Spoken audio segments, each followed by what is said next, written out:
Sino kaya itech? Isang bakla. Pinagalitan nga ba ni Paulo dahil minamaliit si Kim Chiu?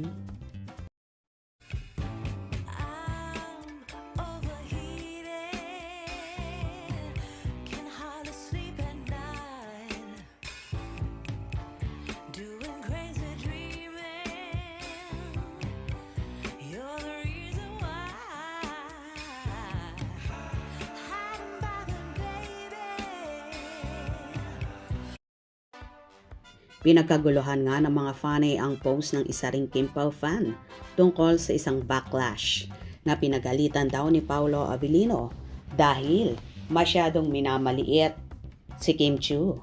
Ayon pa nga sa post ng fan na ito, eto ha, kwento ko lang, totoo itong nangyari. Dati merong isang backlash na ginalitan ni Paulo dahil minamaliit si Kimi.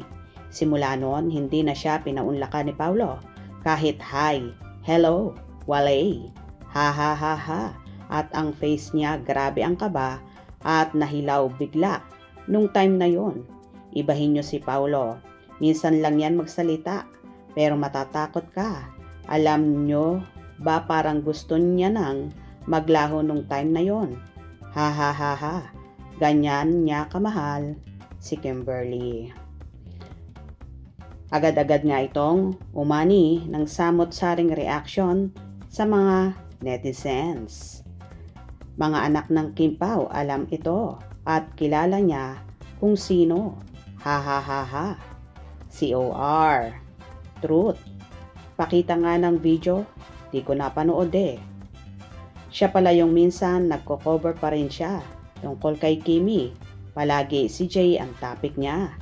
Yes. Initial niya yan. Sino yan? Hindi ko gets. Oscar. Kilala ko yan. Si Akla.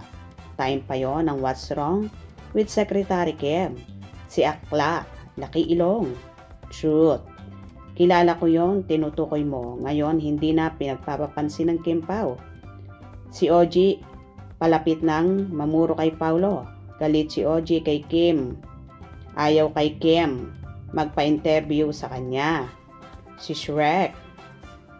Oo nga ano. Ha ha ha ha. Oo, yun ang pinangalanan sa kanya ng mga Kim Pao fans. Kamukha daw niya kasi. Lol, kamukha nga. Parang naalala ko siya, di ba grabe siyang magbigay ng flowers noon kay Kimi kung may mga event. Bigla siyang nagbalingbing at nag-side sa kabilang panig. Ha ha ha. Si Long Rangers. Teka, may video ako noon. Ha ha ha ha. Teka, hanapin ko. Shoota. 2023 pa kasi yon. O, di ba grabe sa memory ako? Teka nga. Hanapin ko yon. Hindi ko kasi in-upload yun kasi bawal dati. Fresh pa. Ha ha ha ha. Si Long Ranger, no? Ha ha ha ha. Totoo yan. Sa Davao yon may event si Pao noon. Kinausap niya talaga yung baklang yon. Pinagalitan dahil dami niyang sinasabi na di maganda kay Kim. Yung Oscar yon, kaya nga nagdesisyon si Pauno na gumawa ng Discord para iiwas si Kim sa mga bashers. Kasi sabi nga ng mga Marisol Academy, naggagalit si Pao pag binabash si Kim. Ayaw na masasaktan si Kim. Yan ba yung sinasabi ni OG na di mahal? At di gusto ni Pao si Kim, halos gusto ni Pao na sa tabi niya si Kim. Tama po kayo. Si Oscar yan na vlogger, kapal ng mukha niyang bakla na yan.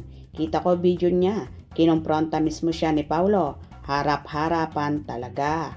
Correct po, pinagkakakitaan niya ng gusto yon. Mga ganap ng Kim Pao noon, tapos sisiraan niya si Kim. Oo, tagal niyang pinagkakitaan ang Kim Pao noon.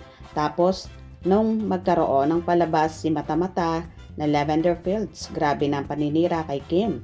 Ganon ba sis, pa-share nga ng video kailan nangyari yon, anong year? Bulag kasi yung lapad na yon. Anak ka nga ng Kim Pao. Yes, nagparinig siya about retokada at professional. Nabasa ko yon sa post niya. Nakapalo kasi ako sa kanya. Pagkabasa ko noon sa by block, nairita ako sa kanya. May padala-dala pa siya ng flowers kay Kimi sa Showtime. Tapos, pag kaharap pala, feeling ko si Paulo talaga ang gusto niya. Ako lang naman yon. Malamang kasi baklita siya. Syempre, lalaki ang gusto niya eh. Ang laki ng ilong niya, no? Ang pangit ng baklang yon. Parang, natatandaan ko yan. Ha ha ha ha, na-block ko na yung tao na yon. I-justify pa talaga niya. Ayun, na-block tuloy. Alam ko yon, start sa letter O, name sa hagdanan. Palang si Pau, sabi niya doon kay O, may kasalanan ka sa akin. Nasa event pa siya noon. Wag kasi ang prinsesa niya at ipagtatanggol niya talaga yan. O di ba, kaloka? Sino kaya ang bakletong ito na pinagalitan ni Paulo dahil grabing maliitin at i-bash si Chinita Princess? Hope you enjoyed. Please subscribe for more info.